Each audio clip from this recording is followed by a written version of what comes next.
everyone, and welcome to today's Mayhem, a podcast brought to you by indie game studio Total Mayhem Games. My name is Nena, and I am the community manager at TMG, and today I'm accompanied by Jessica. So welcome, Jessica, and can you introduce yourself to the rest of our listeners? Hi, I'm Yes. I'm the graphic designer, maker of the merch, and the 2D artist for the We Were Here series. And I've actually been working here almost at the beginning of TMG. So yeah, Yes. I'm an OG. One of the veterans. Yes, exactly. Thank you so much for being here today. I will just quickly start off by describing what we will discuss in today's podcast. So we will start off by diving into the lore of our first game, We Were Here.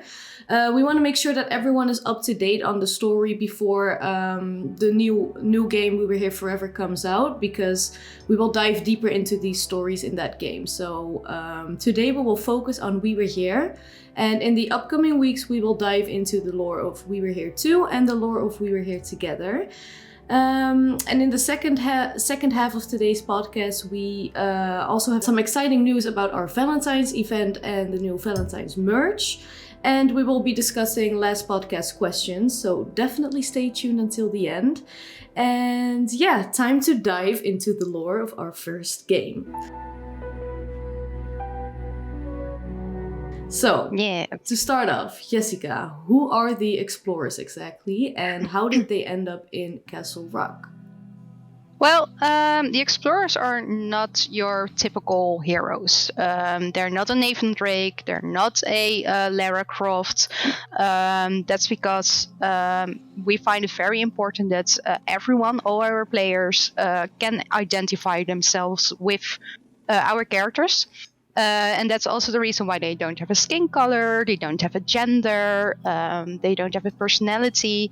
And that's also why the explorers don't really have a very detailed background. It's your story, not theirs. So that's actually a bit of information about our explorers. The story of We Were Here actually starts with a group of 4 explorers. They walking around Antarctica doing some exploring, and suddenly they get stuck into a blizzard. In the blizzard they separate, the group splits, they get separated from each other, and you and your partner are left behind. There's nothing around you, only snow. So you decide to shoot your emergency flare, and in the red light of the flare you see like a huge castle somewhere over there. Well, the explorers are actually quite scared to freeze to death, so what do? They seek shelter. So they go into the castle to seek some shelter over there. And in the warmth of the castle halls, they think like, oh my god, yes, we're safe, until they get knocked out. Unfortunately. Yeah, unfortunately. When eventually they wake up and you find out you're separated from your partner, you're left alone in a weird room, but luckily you find your walkie-talkie back, and on the walkie-talkie you hear a familiar voice, and it's the voice of your partner, so you can it's your partner. Luckily you're together with your friends over there, and that's basically how the story begins, how the game begins. That's exactly the story of the explorers. You can see in the trailer. And that's basically how they ended up in the castle. They had no choice if they didn't want to freeze to death, basically. So once they're inside, what is then the main story of the game, of We Were Here? The story of the game actually is about the king, Koning Bartholomeus. He plays a really big role in the We Were Here universe, but you don't really see him. And you don't really know a lot about him yet, but we do get a glimpse of him in the theater puzzle of We Were Here. Yeah, and I believe we can also see a glimpse of him somewhere else in the game, is that right? Yeah, that's right. It's actually an Easter egg. There's a portrait hanging somewhere in the library, and the portrait is of the king. And it's actually based off a portrait of Benjamin, and Benjamin is one of our founding fathers of TMG. But at that time, he was also the producer of the initial first We Were Here game. So yeah, that's why cool. that's why we made a portrait of him in the game. Yeah, exactly. That's cool. Yeah. So you talked about the theater puzzle. We get to know more about the king by playing that puzzle and throughout that story. So maybe it's a good idea that you can walk us through the story behind the theater puzzle. So yes, during the puzzles you can hear several important lines. And I'm just going to take you through those lines. The first line is, there once was a castle filled with life, and there lived a king and his wife. This refers to the period where the king and the queen lived in the Netherlands, and the King Bartholomeus was married with Queen Leonora, and he had 4 beautiful children, 2 princes, Jan and Philippe, and 2 princesses, Catharina and Emilia, and his life was good. They were happy. And that's also what the second line refers to. All were happy and all was good. So yeah, the life was good, and the kingdom was happy, and everyone is happy actually. Yeah, so nothing to complain about. Nothing to complain about, exactly. Until the king killed all he could. So yeah, there was a downside after that. And the king was worried because he didn't have any offspring anymore. Who could inherit the throne. He lost his children, and eventually the jester came to the king with another way to continue his life without having offspring, without continuing his own bloodline. Okay. And that was actually eternal life. He didn't say how he would acquire it, but the jester told him, you can get eternal life with my plan. Yeah. Well, the plan didn't go too quick enough for the king, and because he was growing old and he was impatient and he was a little bit enraged also, time was ticking. So the king went behind the back of the jester, and he found his own solution in dark magic, and he signed a contract with a demon to gain eternal life in that way. Dark. Very dark. Yeah. And what all those plans of the jester and stuff means, we will dig deeper in it in the next few podcasts. Yeah. So basically the king didn't really stick to the jester's plan and went his own way. Yeah, exactly. Yeah. Which brings us to the last 2 sentences of the theater puzzle. Standing in blood, he proudly said, "For now on my home shall only house the dead." The king, when he signed the contract with the demon, the king didn't really read the small letters at the bottom of the contract. It did said he could get eternal life, and he could eternally rule his kingdom, but it didn't specifically set where. Yeah. So the entire kingdom of Koning Bartholomeus was transported to Antarctica, and now he rules over there for eternity and forever in the cold. That's sad. Sad downside to the contract, but I guess that's what you get when you sign a contract with a demon. Doesn't sound too promising. Exactly. So yeah, that's actually basically the whole story in a nutshell. Yeah. And the story continues in the rest of our games, and we will give you more details in it in the next podcast when we dig deeper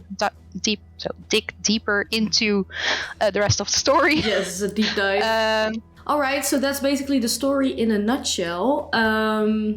So you already told us about the painting of Benjamin that's hanging in these halls, but are there some other fun Easter eggs in the game that you would like to share with us?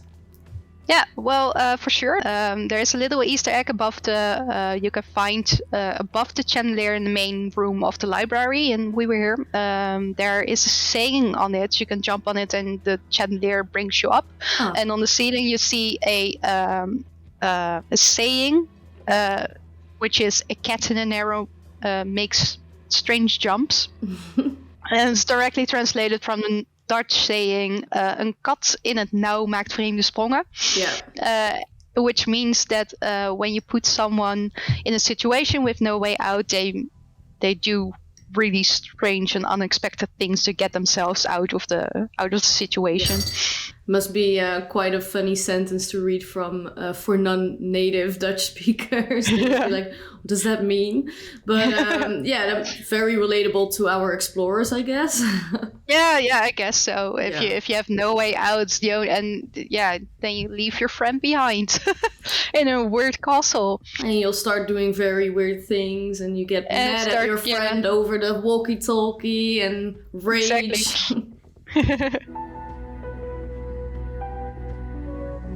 And then the 14th of February is not too far away, which means that it's almost Valentine's Day. And just like last year, we have another exciting event planned for you guys. And Jessica, since you're basically our studio's Queen Valentine, look at you. Can you explain what kind of event we have planned this year? Yes, well, I'm actually even wearing my merch, so... Yeah, me too. Suits me. Yay! It suits. So this Valentine is actually all about love, friendship, and creating bonds. And especially in these digital times, it's very important. Everyone just deserves some love.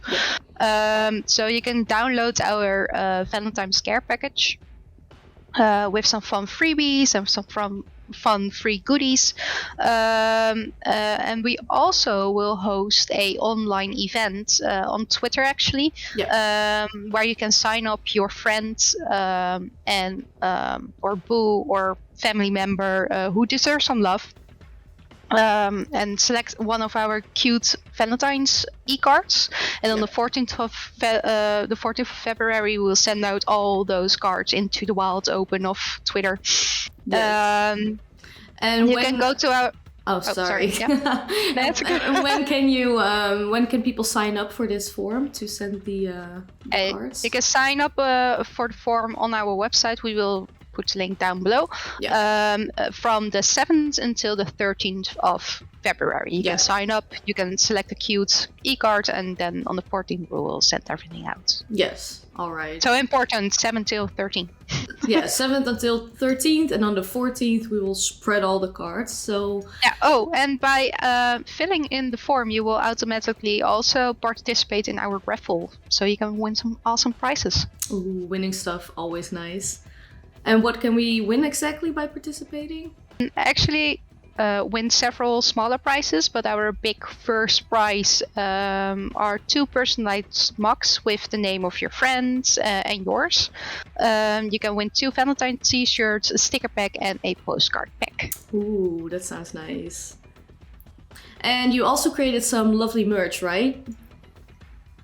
Yeah. So I made some new Valentine's designs based on friendship and your partnership in the games. So you can buy some cute t-shirts, mugs, stickers, and that kind of stuff. Also postcards. But we also have some of the fans' favorites of last year, like the these. old designs. Yay. Yeah, the old designs will also come back. Yeah, and it will be temporarily available, right? So yeah, I believe until the end of. Yeah, it's available from the 21st of January, so you can already buy it, and it will be limited time available until the end of the month. Yeah, all right. So make sure to order on time so that your package will be there before or on Valentine's Day. Definitely make sure you're on time. All right, so that's super exciting. Another thing that we shouldn't forget to discuss is that last podcast we asked you guys a question. The question was if you know how many hours it took to create the first game We Were Here. And we received many interesting answers in the comments, ranging from 3 hours to 4,000 hours. So do you know the answer, Jessica? Yeah. Well, it's not 3 hours, since that's about the time you have to play through the game, not making the game.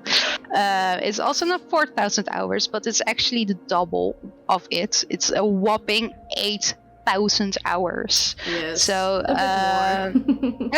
just tiny bit more.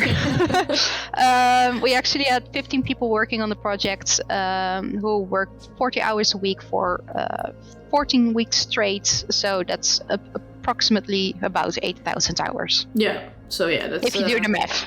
Yeah. I didn't do the math, but if you do the math, it's 8,000 hours. My calculator did the math. Okay, cool.